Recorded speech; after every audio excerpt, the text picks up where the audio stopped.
Oh, hey, how you doing? Okay. This is Colin. We're going to talk about the rowing today. So, the rower, aka the herd. First things first, we see lots of people in workouts that jump in the rower or doing a rowing course and workout, and the form is completely out of whack. What would you say? Yeah. Rounded backs, early arm bends. Treat it almost like an Olympic lift, okay? It's very similar body mechanics from doing the power clean to that rowing, okay? That's how we're gonna talk about it today. The drag factor over here. We see lots of people jump on here and try to move this up to a 10, thinking that it's gonna make them more of an athlete or it's going to make the row a lot easier. You're wrong. It's gonna make the row a lot harder. If you're not used to rowing on a 10, don't start by rowing on a 10. Or don't throw it up there in the middle of the workout trying to beat someone next to you.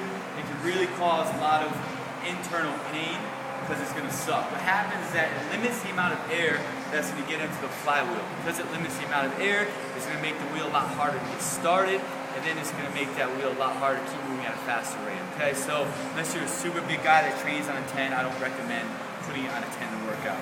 Keep it simple, keep it at a 5. Keep it at the 5, it's going to make it a lot better, okay? Foot pedals. When putting your foot in the pedal, pretty much where you want the strap is going to be where it comes across that meaty part of your foot. You don't want it up too high by your toes. You also don't want it down too low by the knot in your shoelace. Right up that meaty part of the foot. Great point to put. That's where you want it, okay? This right here is called the catch position of the row. In this position, you see a few things. One, Colin's lower back is pretty straight. His upper back is pretty lined in. This is a really good deep position of the catch. Also, Colin is extremely flexible. That's why he's able to get it. Most people will not be able to get to this position while maintaining this back positioning. The most important part is maintain this back positioning and not be like this. That's what we do not want to see. You don't want to do a deadlift or a power clean or a snatch or any sort of lift like this. You also don't want to be like this in the rower. You can blow out your spine that way. So Colin gets that good body positioning. He's in that catch. Now, a few things you want to look at with the row. One is the drive, okay? So as he comes back, as this seat moves, the handles are going to move at the same point. His hip isn't opening up yet, okay? So he wants to close himself off at the hip, and he wants to drive back off those heels first. So he drives back, he straightens his legs out, but notice his hip isn't opened up yet. Then after the legs fully open up, then he opens up at the hip, and he's pulling these handles back into that sternum area. And the arms come back in, passes the knees, and then he hinges back at the hip, and comes in. So, one more time, this is the catch position. He drives off the heels like a lift. Legs straighten out, hip opens up, pulls into that sternum area with the handles. Way in is just the opposite. Handles come in, hinges at the hip, and then he bends in from that point, okay? His arms are like straps holding on to the handles at this point. You don't want to have a, just like when you're lifting, you don't want to have an early arm bend. You don't want to open up at the hip too much, okay? So Colin's going to do a few strokes the correct way as I talk.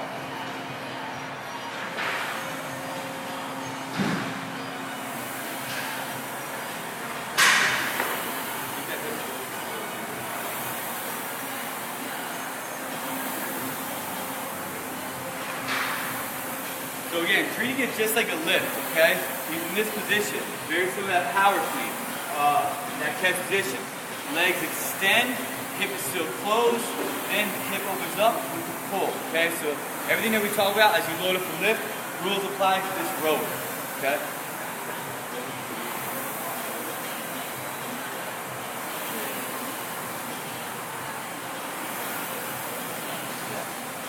Okay? Good. One last thing, with the handles on the row, as you're driving back off the heel and that seat starts to move back, you want the handles to move at that corresponding speed with the seat.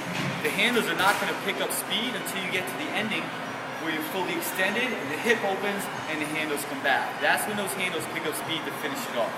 It's going to lightly touch the sternum or not even touch, and you push those handles back in to recover to that beginning catch position. Okay, so there are a few tips. Catch position in the front. We have catch position, good body positioning, neutral spine.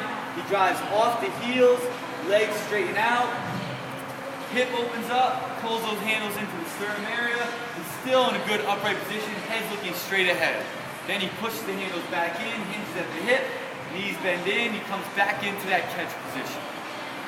Here's a few simple things to work on for the rower. So get here early, stay late, work on that technique, go slow, just work on fine tuning. Just like with the lift, slow is smooth, smooth is fast.